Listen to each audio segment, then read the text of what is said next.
The doctor's opinion. We of Alcoholics Anonymous believe that the reader will be interested in the medical estimate of the plan of recovery described in this book. Convincing testimony must surely come from medical men who have had experience with the sufferings of our members and have witnessed our return to health. A well-known doctor, chief physician at a nationally prominent hospital specializing in alcoholic and drug addiction, gave Alcoholics Anonymous this letter.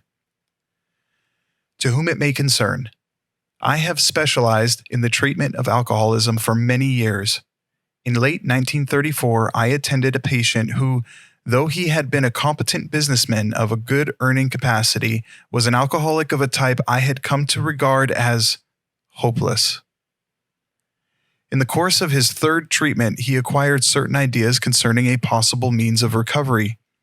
As part of his rehabilitation, he commenced to present his conceptions to other alcoholics, impressing upon them that they must do likewise with still others. This has become the basis of a rapidly growing fellowship of these men and their families. This man and over 100 others appear to have recovered. I personally know scores of cases who were of the type with whom other methods had failed completely. These facts appear to be of extreme medical importance. Because of the extraordinary possibilities of rapid growth inherent in this group, they may mark a new epoch in the annals of alcoholism. These men may well have a remedy for thousands of such situations. You may rely absolutely on anything they say about themselves. Very truly yours, William D. Silkworth, M.D. The physician who, at our request, gave us this letter has been kind enough to enlarge upon his views in another statement which follows. In this statement, he confirms what we who have suffered alcoholic torture must believe, that the body of the alcoholic is quite as abnormal as is his mind. It did not satisfy us to be told that we could not control our drinking just because we were maladjusted to life, that we were in full flight from reality, or were outright mental defectives. These things were true to some extent, and in fact, to a considerable extent with some of us.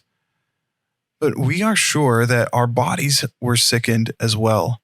In our belief, any picture of the alcoholic which leaves out this physical factor is incomplete. The doctor's theory that we have an allergy to alcohol interests us. As laymen, our opinion as to its soundness may, of course, mean little. But as ex-problem drinkers, we can say that his explanation makes good sense.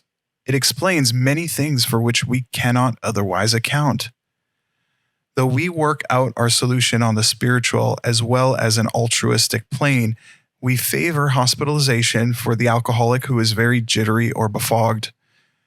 More often than not, it is imperative that a man's brain be cleared before he is approached, as he has then a better chance of understanding and accepting what we have to offer. The doctor writes, the subject presented in this book seems to me to be of paramount importance to those afflicted with alcoholic addiction. I say this after many years' experience as medical director of one of the oldest hospitals in the country treating alcoholic and drug addiction. There was, therefore, a sense of real satisfaction when I was asked to contribute a few words on a subject which is covered in such masterly detail in these pages. We doctors have realized for a long time that some form of moral psychology was of urgent importance to alcoholics, but its application presented difficulties beyond our conception.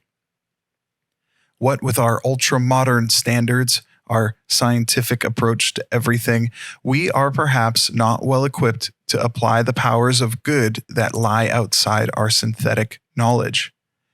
Many years ago, one of the leading contributors to this book came under our care in this hospital, and while here, he acquired some ideas which he put into practical application at once.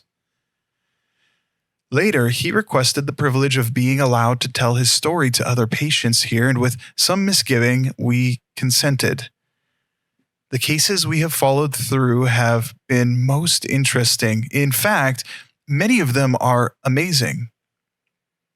The unselfishness of these men, as we have come to know them, the entire absence of profit motive, and their community spirit is indeed inspiring to one who has labored long and wearily in this alcoholic field. They believe in themselves, and still more in the power which pulls chronic alcoholics back from the gates of death. Of course, an alcoholic ought to be freed from his physical craving for liquor, and this often requires a definite hospital procedure before psychological measures can be of maximum benefit. We believe, and so suggested a few years ago, that the action of alcohol on these chronic alcoholics is a manifestation of an allergy, that the phenomenon of craving is limited to this class and never occurs in the average temperate drinker. These allergic types can never safely use alcohol in any form at all, and once having formed the habit and found they cannot break it, once having lost their self-confidence, their reliance upon things human, their problems pile up on them and become astonishingly difficult to solve. Frothy emotional appeal seldom suffices. The message which can interest and hold these alcoholic people must have depth and weight. In nearly all cases, their ideals must be grounded in a power greater than themselves if they are to recreate their lives. If any feel that as psychiatrists directing a hospital for alcoholics we appear somewhat sentimental, let them stand with us for a while on the firing line. See the tragedies, the despairing wives, the little children. Let the solving of these problems become a part of their daily work and even of their sleeping moments. And the most cynical will not wonder that we have accepted and encouraged this movement. We feel, after many years of experience, that we have found nothing which has contributed more to the rehabilitation of these men than the altruistic movement now growing up among them. Men and women drink essentially because they like the effect produced by alcohol. The sensation is so elusive that, while they admit it is injurious, they cannot, after a time, differentiate the true from the false. To them, their alcoholic life seems the only normal one. They are restless, irritable, and discontented unless they can again experience the sense of ease and comfort which comes at once by taking a few drinks which they see others taking with impunity. After they have succumbed to the desire again, as so many do, and the phenomenon of craving develops, they pass through the well-known stages of a spree, emerging remorseful with a firm resolution not to drink again. This is repeated over and over, and unless this person can experience an entire psychic change, there is very little hope of his recovery. On the other hand, and strange as this may seem to those who do not understand, once a psychic change has occurred, the very same person who seemed doomed, who had so many problems he despaired of ever solving them, suddenly finds himself easily able to control his desire for alcohol, the only effort necessary being that required to follow a few simple rules. Men have cried out to me in sincere and despairing appeal, "Doctor, I cannot go on like this. I have everything to live for. I must stop, but I cannot. You must help me." Faced with this problem, if a doctor is honest with himself, he must sometimes feel his own inadequacy. Although he gives all that is in him, it is often not enough. One feels that something more than human power is needed to produce the essential psychic change.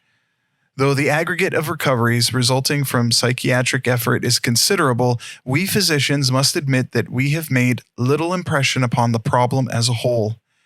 Many types do not respond to the ordinary psychological approach. I do not hold with those who believe that alcoholism is entirely a problem of mental control. I have had many men who had, for example, worked a period of months on some problem or business deal which was to be settled on a certain date favorably to them. They took a drink a day or so prior to the date, and then the phenomenon of craving at once became paramount to all other interests, so that the important appointment was not met. These men were not drinking to escape, they were drinking to overcome a craving beyond their mental control. There are many situations which arise out of the phenomenon of craving, which cause men to make the supreme sacrifice rather than continue to fight. The classification of alcoholics seems most difficult and in much detail is outside the scope of this book. There are, of course, the psychopaths who are emotionally unstable. We are all familiar with this type. They're always going on the wagon for keeps. They are over-remorseful and make many resolutions, but never a decision. There is the type of man who is unwilling to admit that he cannot take a drink. He plans various ways of drinking. He changes his brand or his environment. There is the type who always believes that after being entirely free from alcohol for a period of time, he can take a drink without danger. There is the manic-depressive type who is perhaps the least understood by his friends and about whom a whole chapter could be written. Then there are types entirely normal in every respect except in the effect alcohol has upon them. They are often able, intelligent, friendly people. All these and many others have one symptom in common. They cannot start drinking without developing the phenomenon of craving. This phenomenon, as we have suggested, may be the manifestation of an allergy which differentiates these people and sets them apart as a distinct entity. It has never been, by any treatment with which we are familiar, permanently eradicated. The only relief we have to suggest is entire abstinence. This immediately precipitates us into a seething cauldron of debate. Much has been written pro and con, but among physicians, the general opinion seems to be that most chronic alcoholics are doomed. What is the solution? Perhaps I can best answer this by relating one of my experiences. About 1 year prior to this experience, a man was brought in to be treated for chronic alcoholism. He had but partially recovered from a gastric hemorrhage and seemed to be a case of pathological mental deterioration. He had lost everything worthwhile in life and was only living, one might say, to drink. He frankly admitted and believed that for him there was no hope. Following the elimination of alcohol, there was found to be no permanent brain injury. He accepted the plan outlined in this book. 1 year later, he called to see me, and I experienced a very strange sensation. I knew the man by name and partly recognized his features, but their all resemblance ended. From a trembling, despairing, nervous wreck had emerged a man brimming over with self-reliance and contentment. I talked with him for some time, but was not able to bring myself to feel that I had known him before. To me, he was a stranger, and so he left me. A long time has passed with no return to alcohol. When I need a mental uplift, I often think of another case brought in by a physician prominent in New York. The patient had made his own diagnosis and, deciding his situation hopeless, had hidden in a deserted barn determined to die. He was rescued by a searching party and, in desperate condition, brought to me. Following his physical rehabilitation, he had a talk with me in which he frankly stated he thought the treatment a waste of effort unless I could assure him, which no one ever had, that in the future he would have the willpower to resist the impulse to drink. His alcoholic problem was so complex and his depression so great that we felt his only hope would be through what we then called moral psychology, and we doubted if even that would have any effect. However, he did become sold on the ideas contained in this book. He has not had a drink for a great many years.